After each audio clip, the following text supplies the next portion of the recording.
تو اللہ فرماتا ہے جب میں اپنے کسی ولی کی موت کا فیصلہ کرنے لگتا ہوں تو اس وقت مجھے تردد ہوتا ہے، اور تردد کا معنی لغت میں یہ آتا ہے کہ اس کام کو کروں کہ نہیں کروں،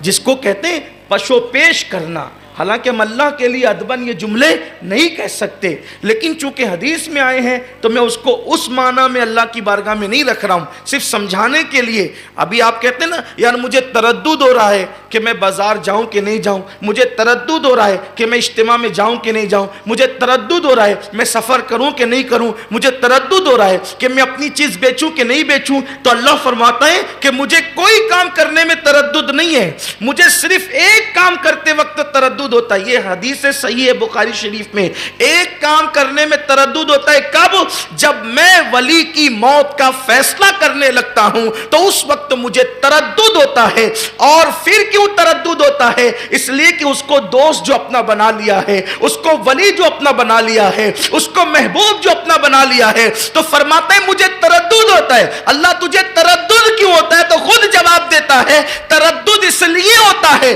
کہ میں اس کی موت کا فیصلہ کر دوں اور وہ اس کو ناپسند کرے،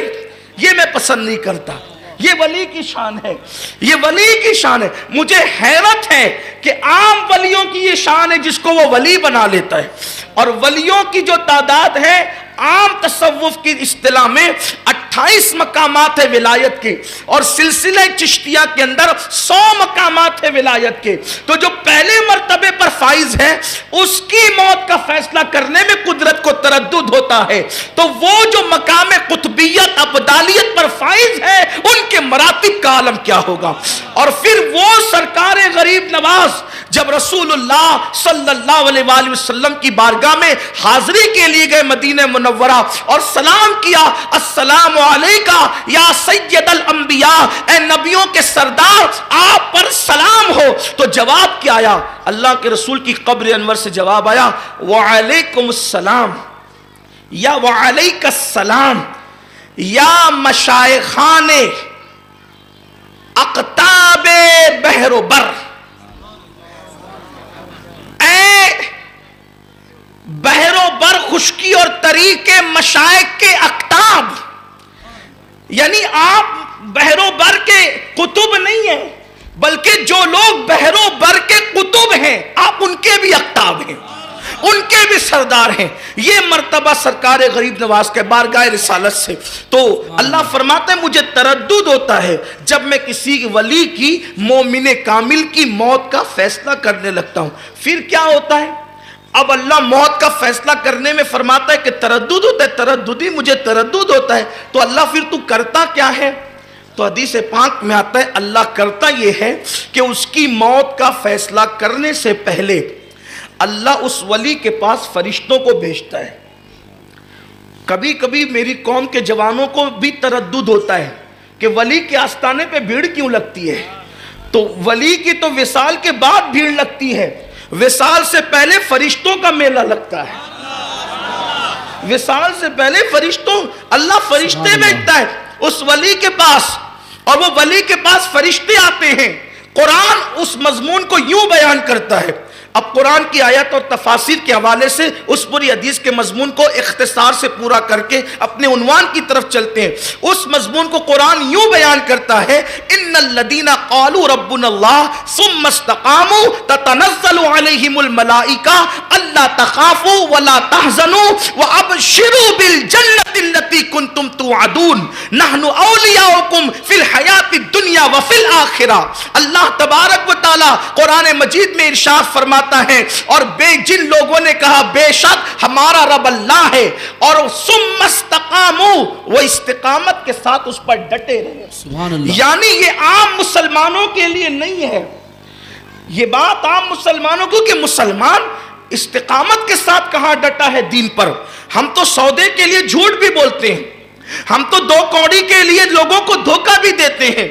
راتوں رات مالدار بننے کے چکر میں سٹے کا کاروبار بھی لوگ کرتے ہیں، جوے کا کاروبار بھی لوگ کرتے ہیں، لوگ سود بھی کھاتے ہیں، حرام کاروبار بھی کرتے ہیں۔ اللہ اکبر، لوگ حلال و حرام میں تمیز نہیں کرتے۔ ثم استقاموا کا مطلب یہ ہے کہ باب مخالف کتنی تیز چلے، وہ قتل ہونا تو گوارا کرتا ہے مگر جھوٹ بولنا گوارا نہیں کرتا، وہ قیدی ہونا تو گوارا کرتا ہے مگر زنا کرنا گوارا نہیں کرتا، وہ پیٹ پہ پتھر باندھنا تو گوارا کرتا ہے مگر حرام لقمہ حلق کے نیچے اتارنا گوارا نہیں کرتا۔ اللہ اکبر، وہ جان دینا گوارا تو کر سکتا ہے لیکن دین سے ایک بال کے کروڑویں حصے کے برابر بھی ہٹنے کو پسند نہیں کرتا۔ اس کو کہتے ہیں استقامت فی الدین، اور یہ استقامت فی الدین وہ منزل ہے، ہمارے بزرگوں نے کہا الاستقامت فوق الکرامہ، کہ کرامتوں پر استقامت کا درجہ بڑا ہوا کرتا ہے، یعنی ہزاروں کرامتیں اس منزل پر نہیں لے جا سکتی،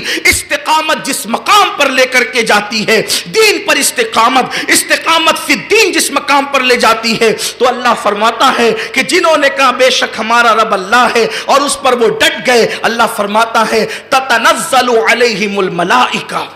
پھر ان کے پاس اللہ کے فرشتوں کی جماعت آتی ہے۔ یہ ملائکہ جو ہے عربی میں یہ جمع کا صیغہ ہے، اور عربی میں جمع پہلے واحد، پھر تثنیہ، پھر جمع قلت، پھر جمع کثرت، تو یہ جمع قلت کا بھی صیغہ نہیں ہے، اس لیے کہ جمع قلت یہ عربی زبان کی وسعت ہے، اور زبانوں کے اندر واحد اور جمع باقی بات ختم ہے، لیکن عربی زبان میں واحد کے بعد تثنیہ، تثنیہ کے بعد جمع قلت کے بعد جمع کثرت، یعنی جب واحد مطلب ایک، تثنیہ مطلب دو، اور جمع قلت مطلب دو سے زائد اور 10 سے کم، اس کو کہتے ہیں جمع قلت۔ اور پھر جمع کثرت یعنی اب حد ختم ہو گئی، کتنے بھی بے شمار، تو اللہ فرماتا ہے تتنزل علیہم الملائکہ، ایک دو فرشتے اس کے پاس نہیں آتے، ولی کے پاس اس کی موت سے پہلے فرشتوں کی پوری جماعت آتی ہے، اور آ کر کے اس ولی سے کہتے ہیں اللہ تخافوا ولا تحزنوا وابشروا بالجنۃ التي كنتم توعدون، سبحان اللہ، گھبرانا مت، خوف مت کھانا، دنیا میں بیٹھے بیٹھے اس جنت کی بشارت لے لے جس کا تجھ سے وعدہ کیا گیا۔ جنت کی نعمتوں کا ذکر ہوتا ہے،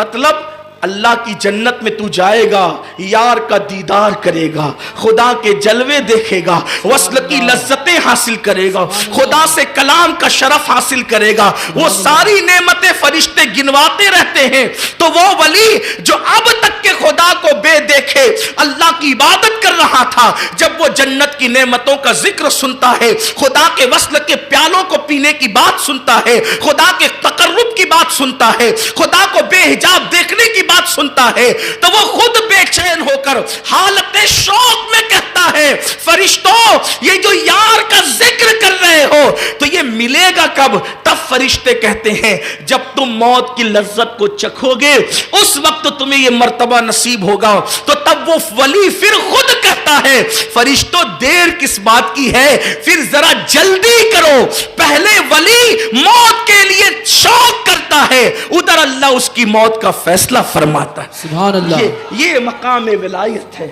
یعنی کہ جب تک ولی دنیا سے جانا نہ چاہے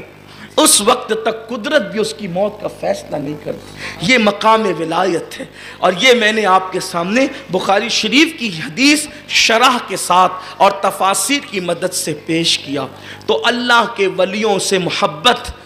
ہمارے لیے اسلامی فریضہ ہے، اور پھر